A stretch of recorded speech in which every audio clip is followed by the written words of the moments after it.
জাতীয় নাগরিক পার্টি এনসিপিতে শুরু হয়েছে নতুন বিতর্ক।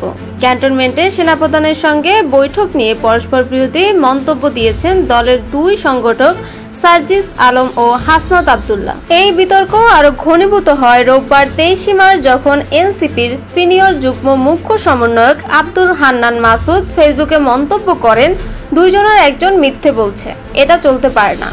তিনি আরও ক্ষোভ প্রকাশ করে বলেন, আপনারা দলের গুরুত্বপূর্ণ পদ থেকে ব্যক্তিগতভাবে বিচরণ করছেন এবং তা প্রকাশ্যে এনে এনসিপিকে বিতর্কিত করছেন।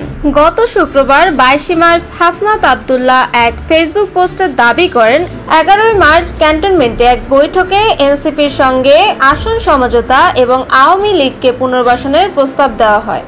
তিনি আরও অভিযোগ করেন, রিফাইন্ড আওয়ামী লীগ নামে একটি রাজনৈতিক ষড়যন্ত্র চলছে, যার মূল পরিকল্পনা এসেছে ভারত থেকে।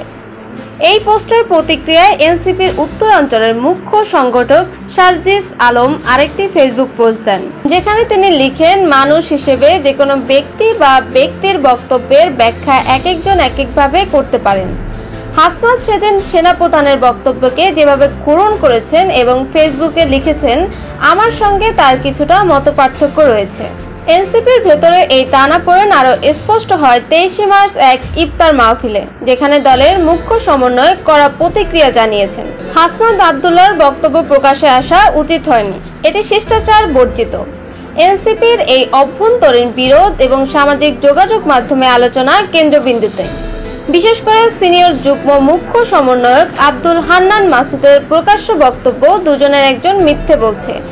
এই প্রশ্নের জন্ম দিয়েছে এনসিপির ভেতরে কি ভাঙনের আশঙ্কা তৈরি হচ্ছে।